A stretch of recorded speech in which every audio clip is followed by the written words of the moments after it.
The emergency broadcast test did something to the people in my town. We've barricaded ourselves in the library. Part 1. If anybody reads this, that means I've successfully been able to post this without it being taken down. Every other website and format I've been trying to write on has resulted in the same error notification being displayed, whether on a laptop or smartphone.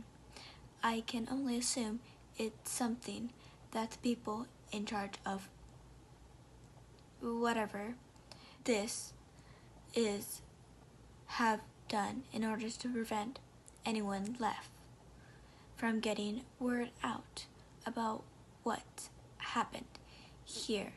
Some kind of jamming device or scrambler.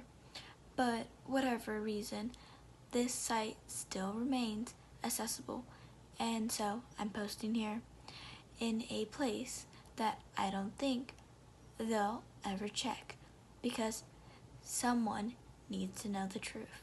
I'm pretty sure everyone knows about the test of the emergency broadcast system that happened earlier today.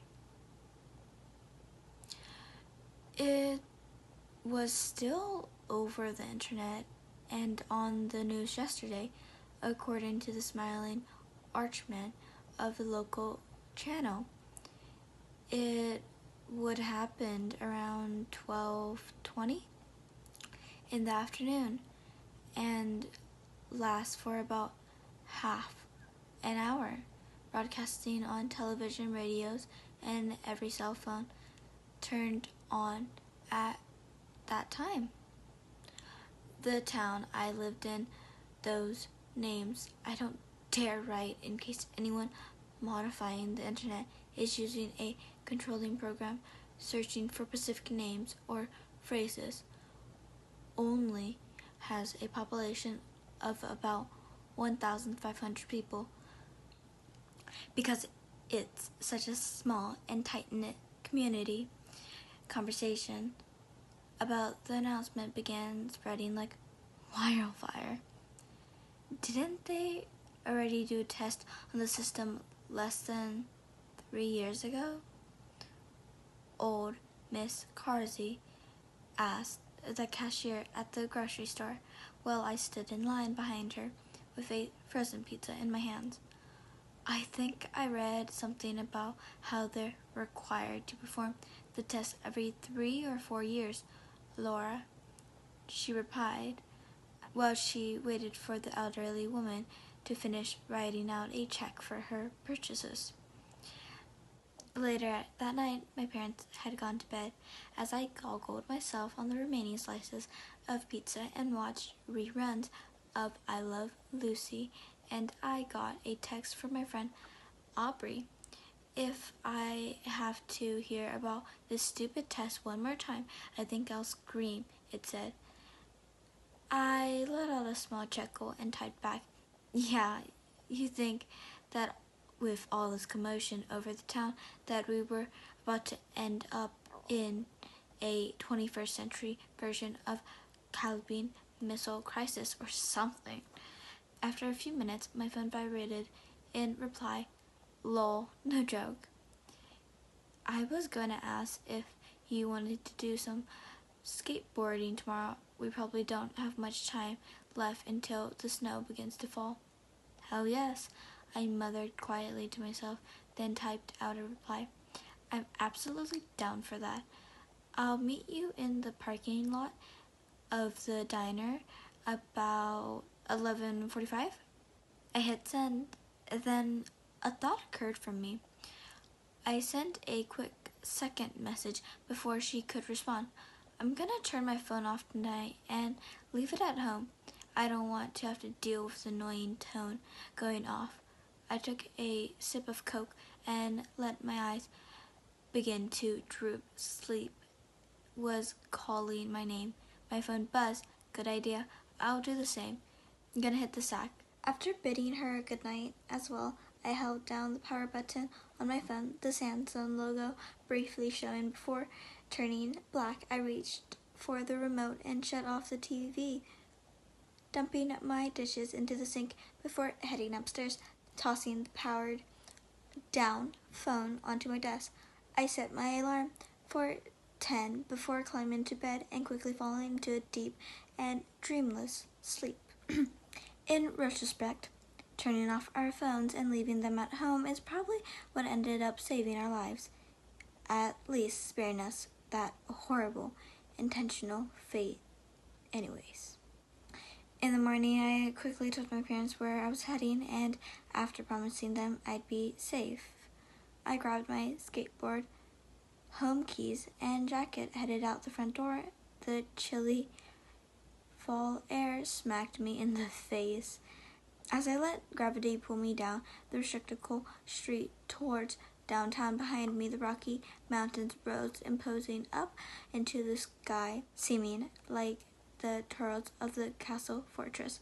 There's been a rumor going for close to 40 plus years that horrible writer Dean Custos once visited here in the late 70s and ended up basing the fictional town of Snowfield on it and his novel Paranormals. I think it was a load of bullshit, though. I can't deny that our town looks very familiar to what the book described, so who knows? Looking left and right to watch out for the cars and trucks, I entered the town proper and made me beeline for the diner. Aubrey was leaning against the steps which led to the front door.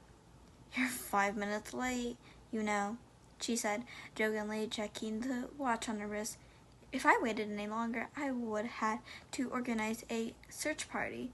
I rolled my eyes and the lame joke and chuckled, "Bite me," I retorted good-naturedly, causing her to let out a laugh. "No thanks, I don't think I'd like to taste you."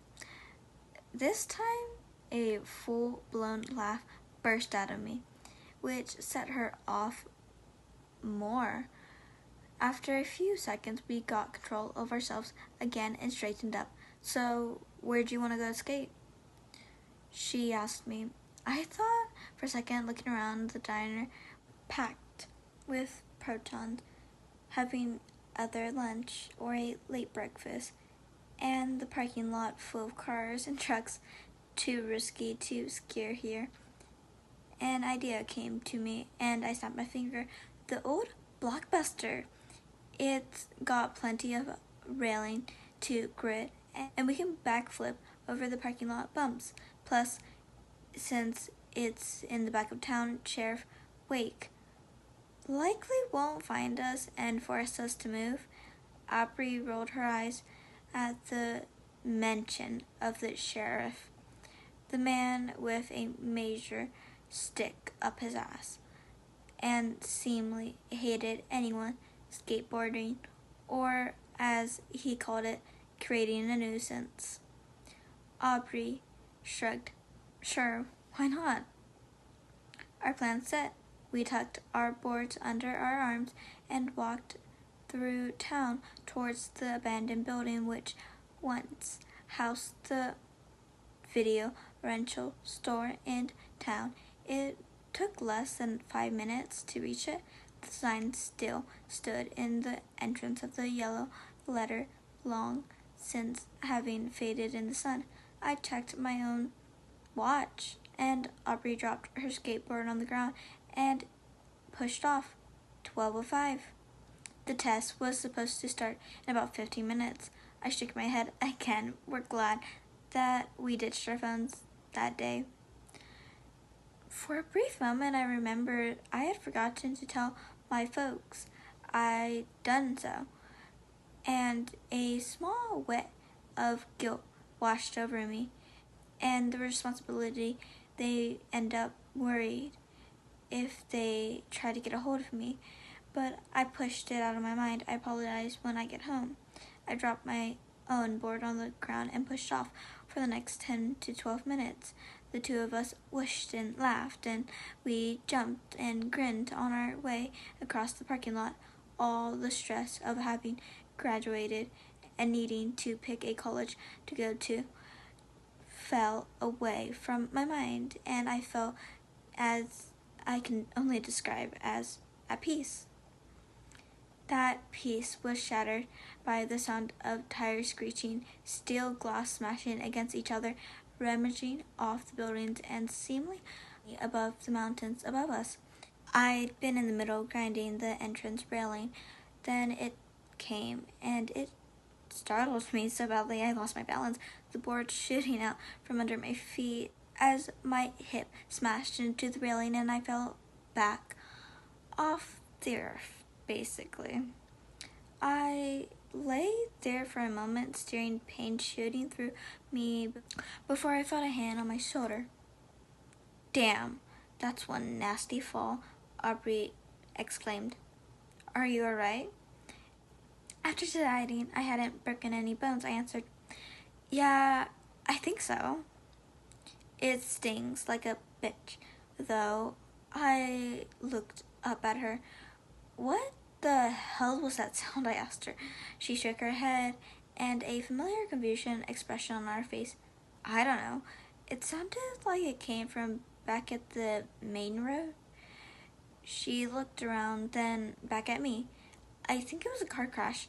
My thoughts exactly the same, I muttered, pulling myself into a sitting position. Helping me to my feet, she motioned towards where the sound was coming from. You want to go see? She asked.